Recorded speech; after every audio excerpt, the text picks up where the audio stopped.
ITB family, welcome back here for the ITBBerlin Convention 2022. And we are continuing with our program now, diving into the question, of course, how to make it possible, how to debate about gender equality in tourism and what are the best practice stories of resilience. Rika will moderate this session and will have very interesting and exciting guests.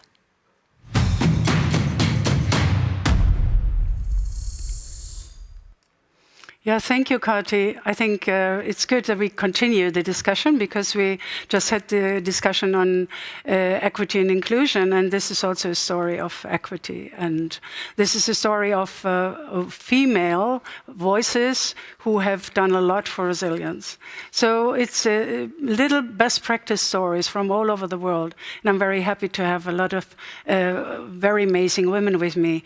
But to start, I will have a short interview with a very interesting person who is working on the ground now to help refugees in Moldova. Please welcome with me Natalia Țurcanu. She's the Executive Director of National Inbound and Domestic Tourism Association of Moldova, and this is an NGO, and she's also a member of the Economic Council of the Prime Minister. And at your Domestic Tourism Association, Antrim, we're working to make Moldova very famous in the world as a travel destination. You're an all-female team, I was told. So Natalia has been leading the coordination efforts, actually, with the Moldovan tourism sector to support Ukrainian refugees with shelter, rooms, meals, and other services. So please share with us, Natalia, what kind of community-involved tourism product, first of all, you have in Moldova, so that we have an idea. And second, as you have this common border with Ukraine and refugees are coming in, mainly women and children, what are these women of the community doing to help? Thank you very much for inviting me to this session. And yes, for us it's very important at this moment as a business association to support our tourism industry. But in this hard situation, our 77 members are working hard to help the refugees in these hard times. So our promotion activities, developing the tourism product in Moldova, developing the work skills development and lobby and advocacy activities somehow refocused to help the refugees. So despite this tragic context, we want to share with you that we are so proud of our people from Moldova, our hospitality sector, guest houses, wineries, hotels, that in these last 2 weeks have really shown the true nature of our hospitality in action. So it is not only for tourists in good times, but also for our neighbors in need during these tragic times like this. So our Antrim members have housed and fed more than 10,000 Ukrainians, and we know the entire contribution of Moldova's tourism sector and hospitality sector is even greater. So the actual situation has already profoundly affected Moldova. So per capita, it was welcomed more Ukrainian refugees than any other country. And many ordinary Moldovans have housed refugees in their apartments. So now at the moment, more than 4,000 refugees per 100,000 Moldovans are in Moldova. So during this crisis, yeah. How did that happen? I mean, did the women working in these communities, providing homestays, and they also do certain activities with the tourists normally, and cooking and everything. Do they just rolled up the sleeves and they said, let's do it? Or how did that happen? Yeah, actually, in our tourism industry, more than 80% of the staff are women. These women, small business owners that helped women from Ukraine with their children, know the importance not only providing the meals and the accommodation, but also providing comfort to a family in need. And also they are also resourceful and look to find resilient solutions together with their community. So they helped each other. The guest houses, they rent different things from the community. They helped some accommodated the people. Somebody helped to them to have a meal. So another example of from our team, we worked the first period. We worked very hard to make available information for the refugees on our Moldova travel channels that are supposed to be for the promoting Moldova's travel destination, but they were also useful to share and to spread the information for the refugees. And this was also a big impact. Also, Antrim aligned our efforts to the national campaign Moldova for Peace, and we dedicated a special page on our website, Moldova.travel, the national platform to promote Moldova as a travel destination.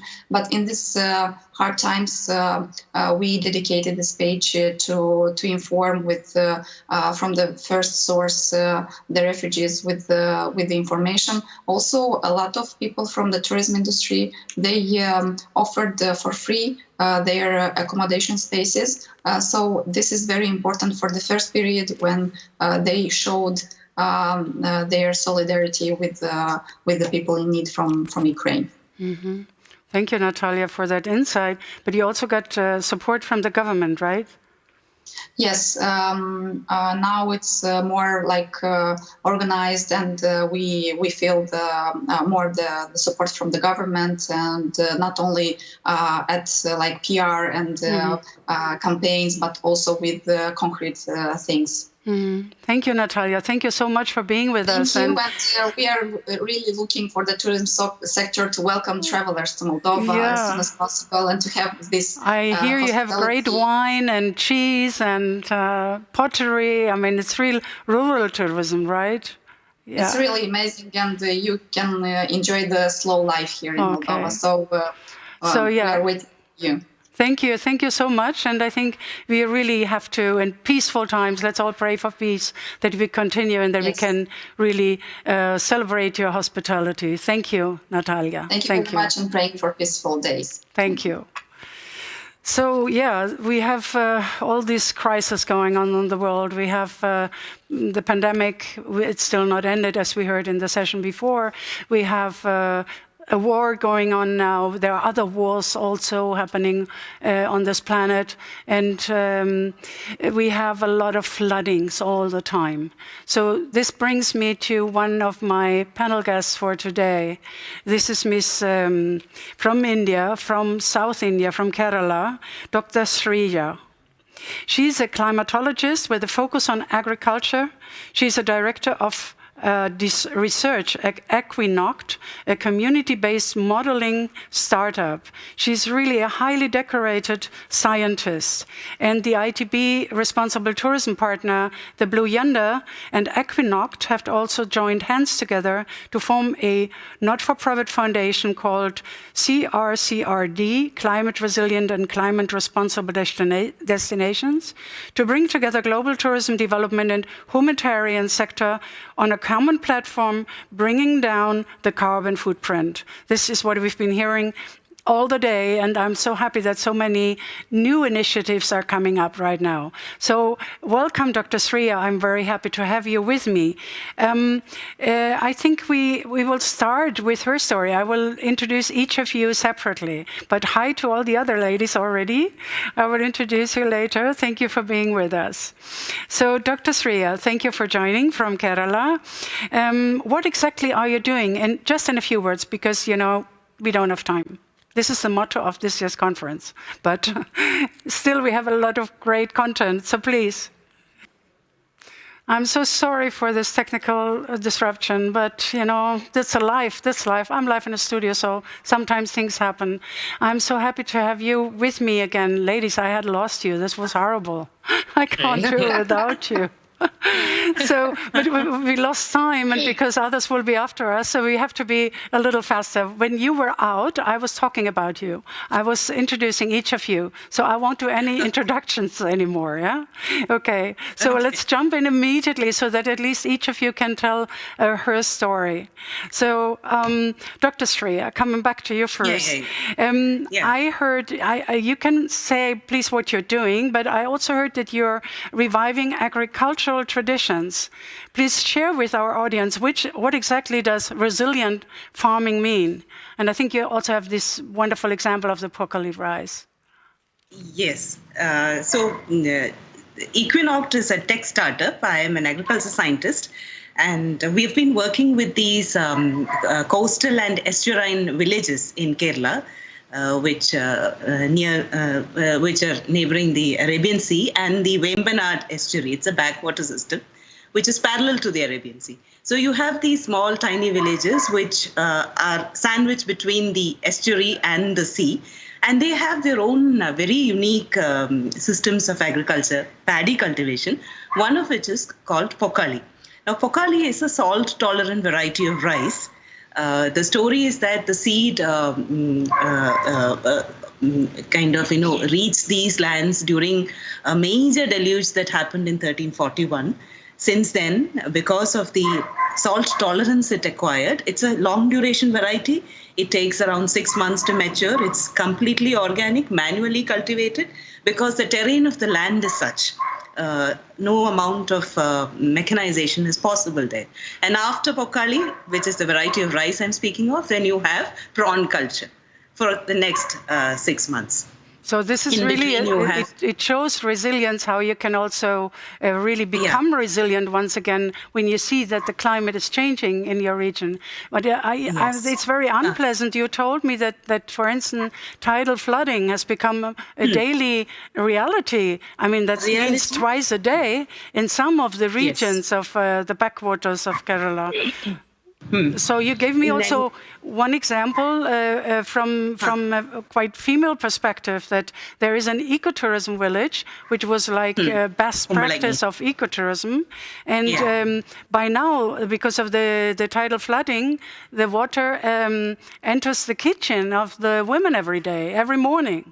So, and every evening. So, and the problem is, and this is why I want you to tell the story, that people say, well, this is a woman's problem. There is no public outcry because it is seen as it's a female problem. And the women, they found solution putting bricks, in the water. But can you give us a little bit more background of how this could be solved? Because this is a kind of disaster that I find there is no news, there is no media coverage, no one is speaking about it. But you go to these villages, water enters their homes twice a day. So then you start talking to the people, trying to find out what is it that is not putting the story out there. And then one understands, the front of the house is almost always at an elevated position, whereas the back kitchen is down. It's in same level as the courtyard. So then it is the kitchen that water enters first, and it is the women who get up at 4 o'clock in the morning to prepare the breakfast, lunch and dinner for the day, and then move on to work in the neighboring suburban regions that suffer the most. So water has just entered the kitchen now. And when it enters the kitchen, it is nobody's problem except the women's. And the women have, lived with even more worse times and worse scenarios. So they have learned to put up with it. So that is one that never comes out. It's the facade of the house. It's the front of the house that is again gets talked about in the ecotourism perspective of things also. Even when you talk about agriculture. And but you said that once the women are pushed against the wall, then they start reacting.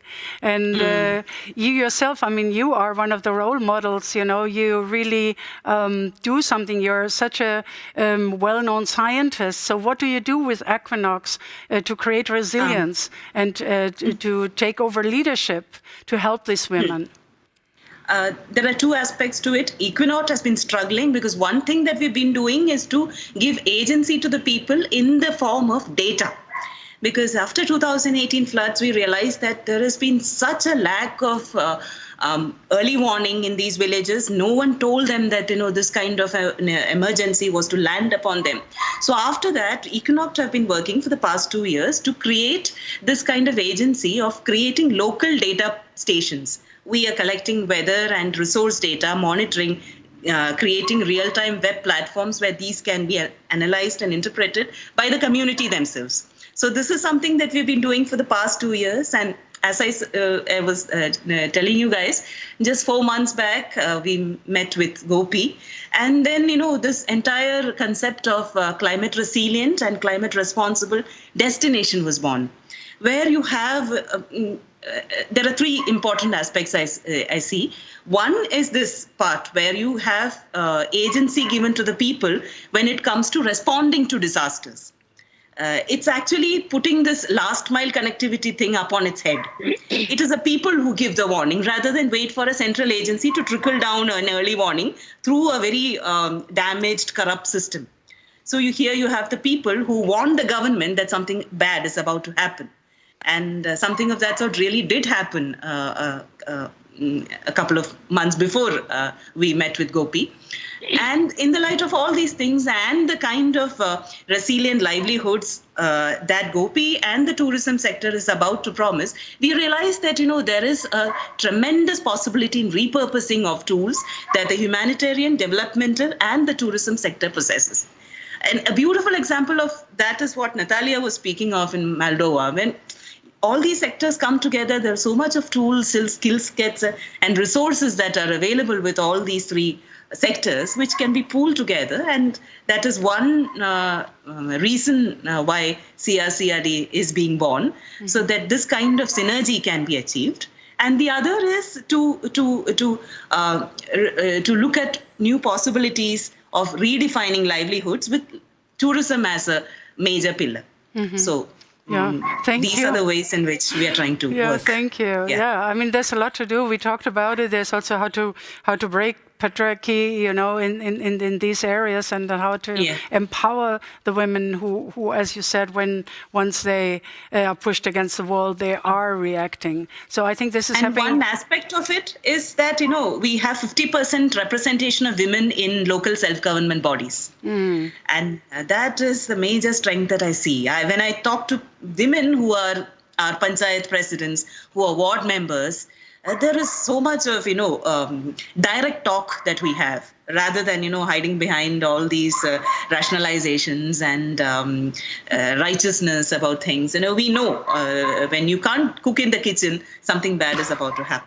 Thank you. That energy is tremendous. Thank you so much. This was a story from Kerala, from South India. Thank you. Now I want to hear a story from Jordan.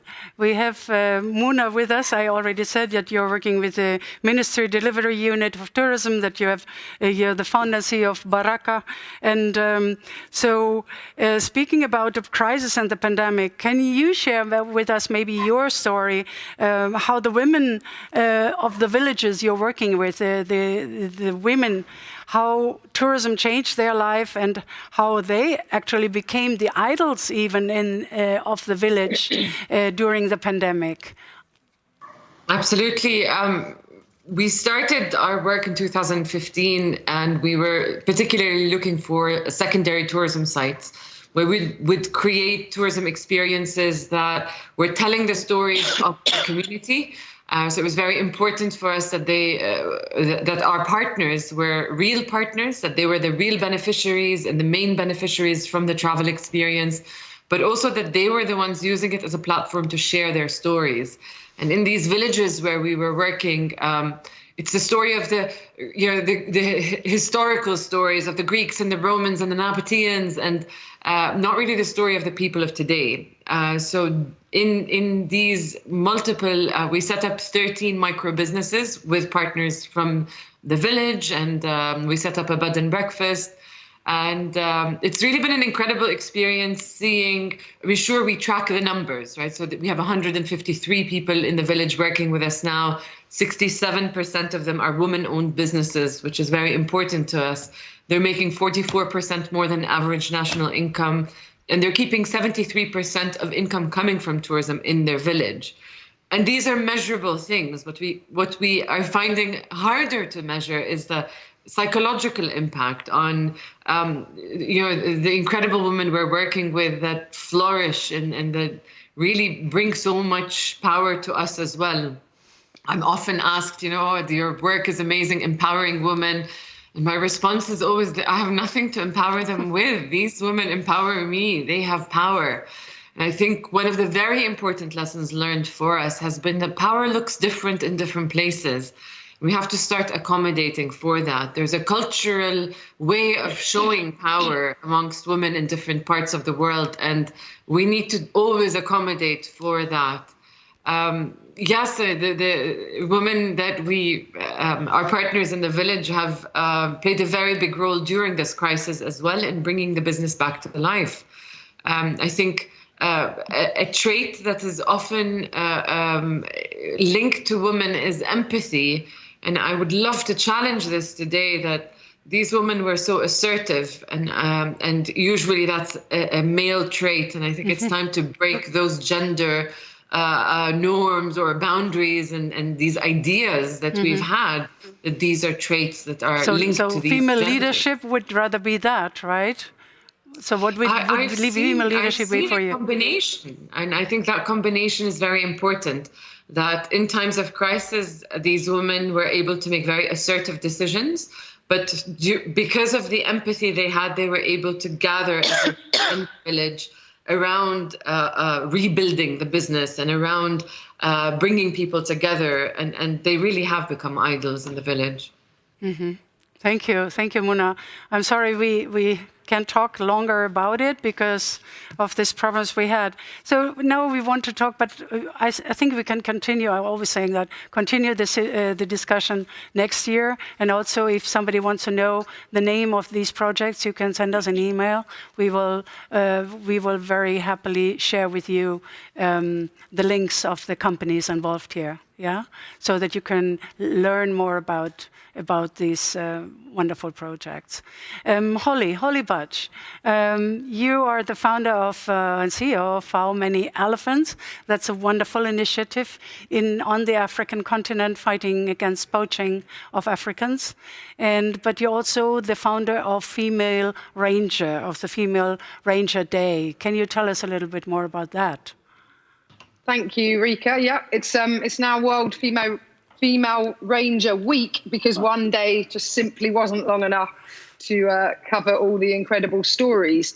But yes, through spending time on the front line with multiple all-female and mixed ranger teams across Africa, I was so inspired by their work and their impact that I launched World Female Ranger Week, which is an annual global awareness event that takes place on June the 23rd to the 30th.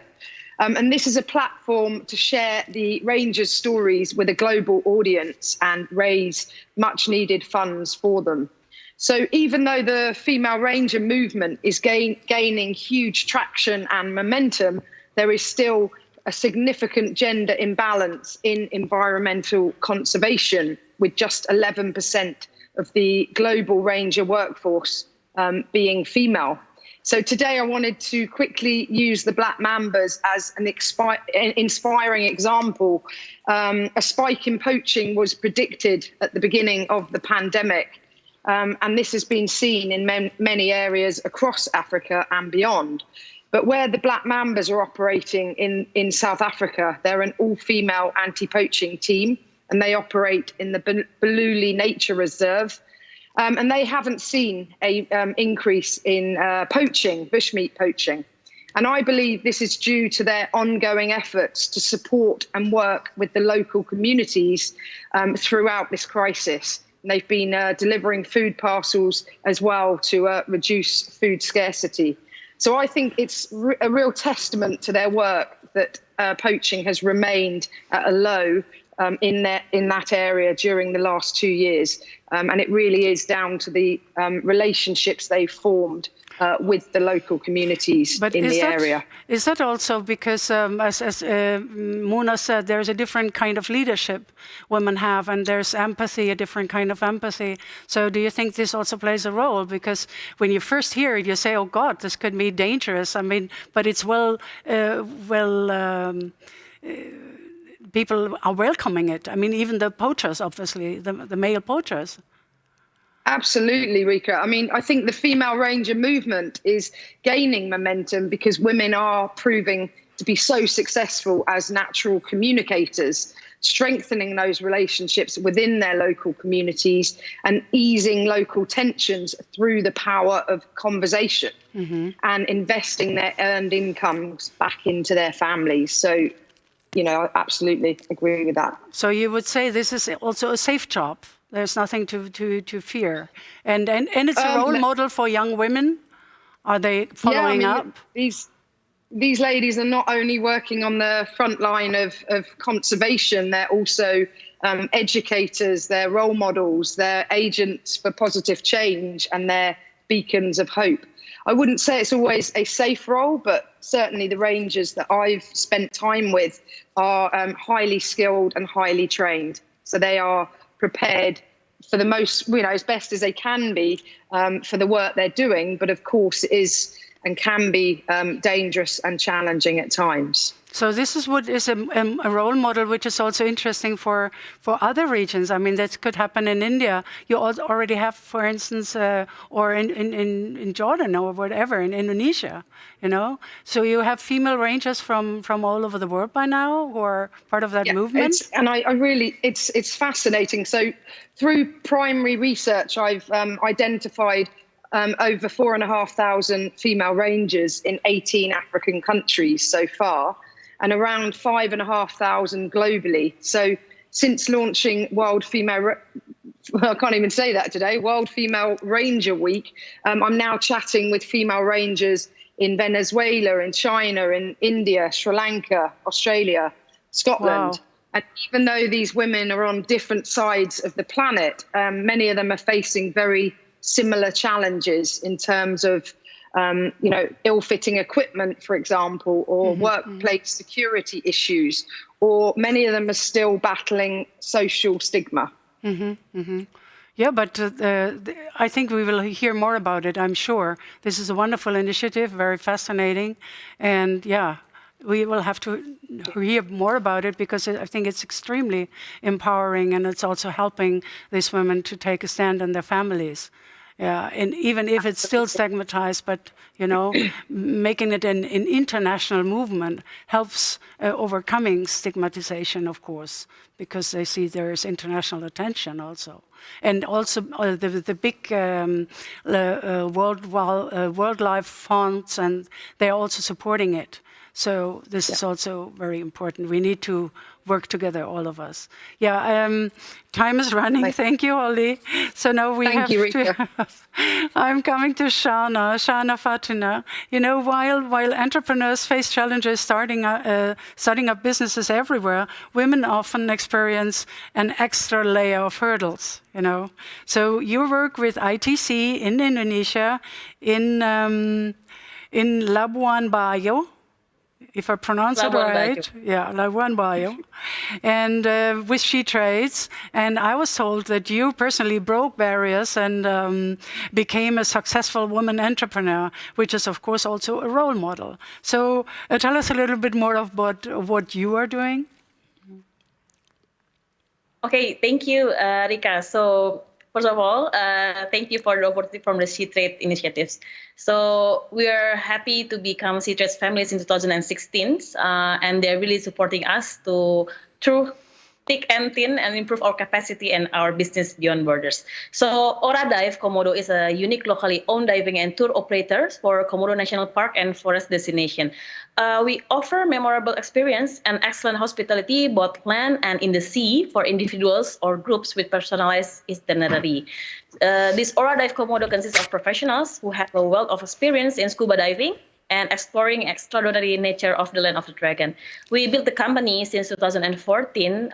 We start with the concern of conservation awareness and the commitment for local empowerment. So our founders, me and my colleagues, agreed to establish a company that promotes responsible tourism and delivers professional diving services brought by the local people. Diving, was it traditionally well received for women in your community? When we start at the moment, I think maybe might be the only one who do that, and do that as an entrepreneur. So not only as a dive master.